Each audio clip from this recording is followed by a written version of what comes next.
Before we begin, let me ask you something. Have you ever heard a story so disturbing that even after the lights were turned on, you still felt like something was standing behind you? Because tonight, I'm going to tell you one of those stories.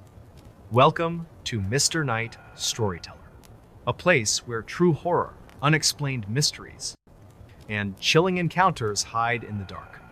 These are purely fictional stories. If this exists and really happened, it is just a coincidence. Just a story that was buried and forgotten, and I will tell it to you again as a bedtime story. So make sure your doors are locked, your phone is on silent, and the lights are turned low. Because once this story begins, there's no turning back. Let's get into it. Don't look up in the gardens.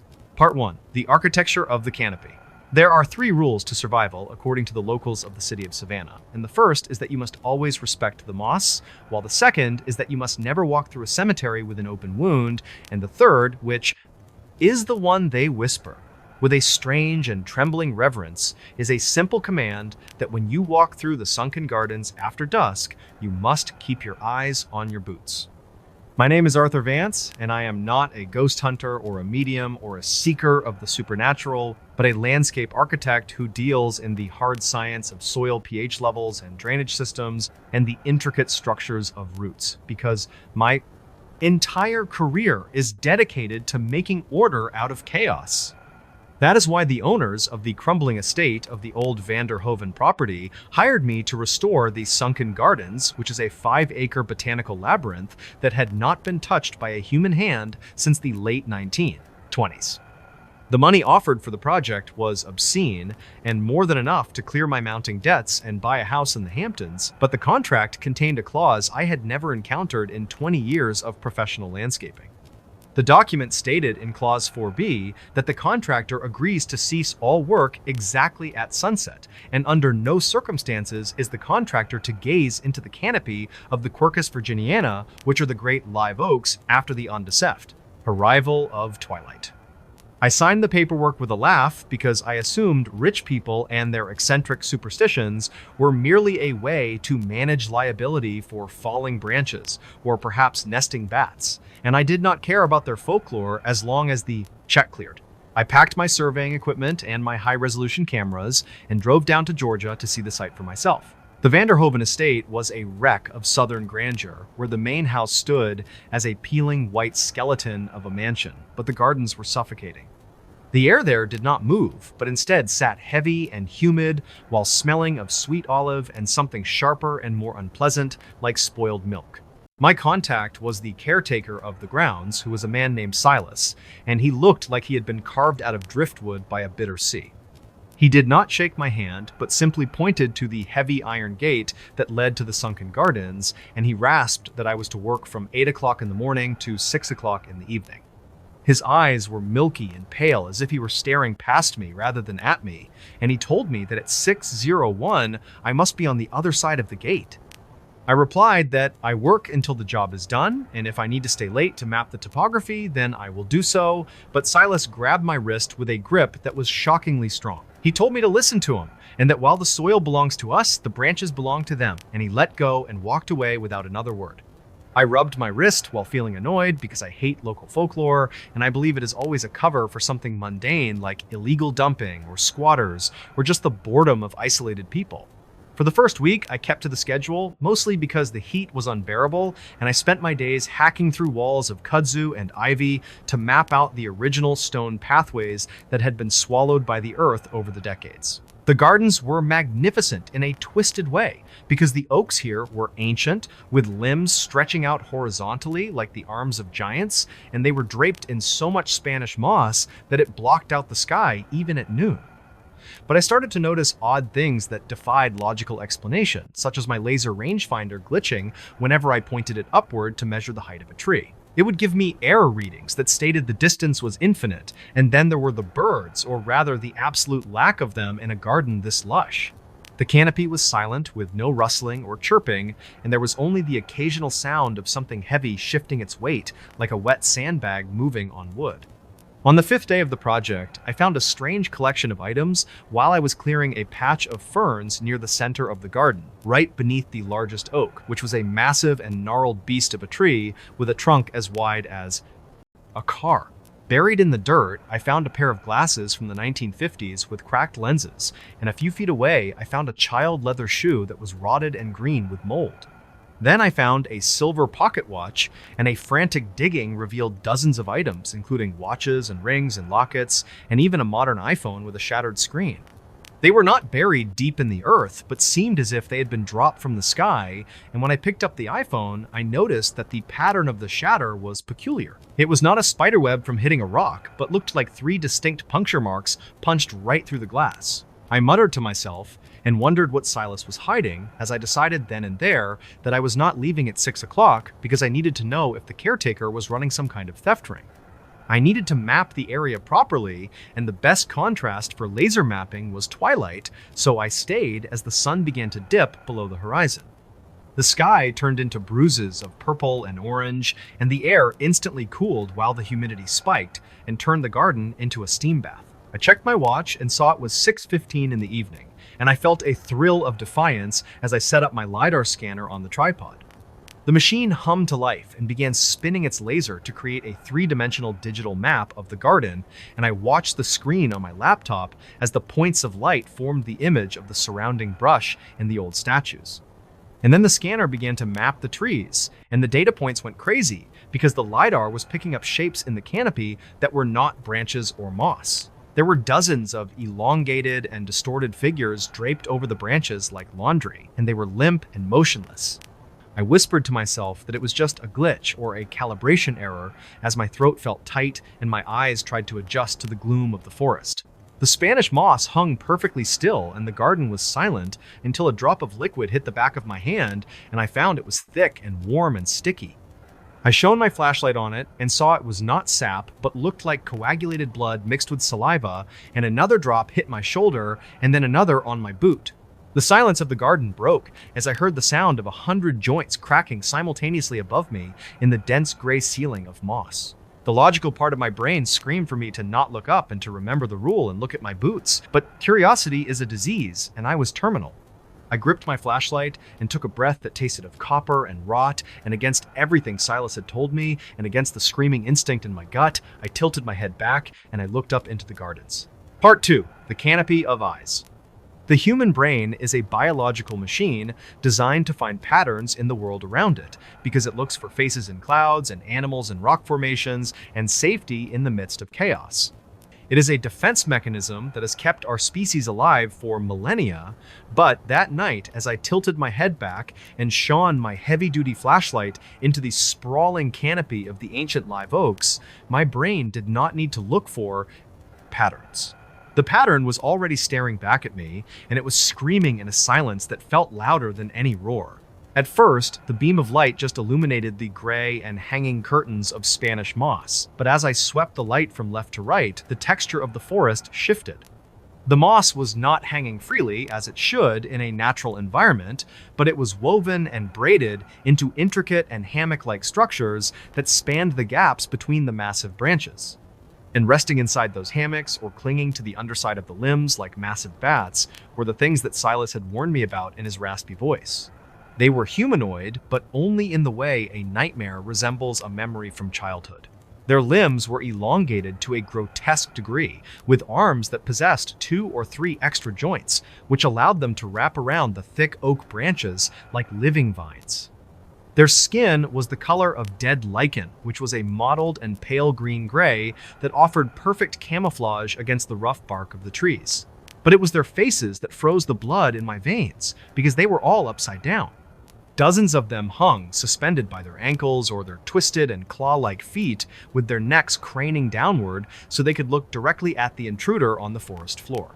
They had no hair, and their eyes were wide and lidless and milky white, which made them look identical to the eyes of the caretaker.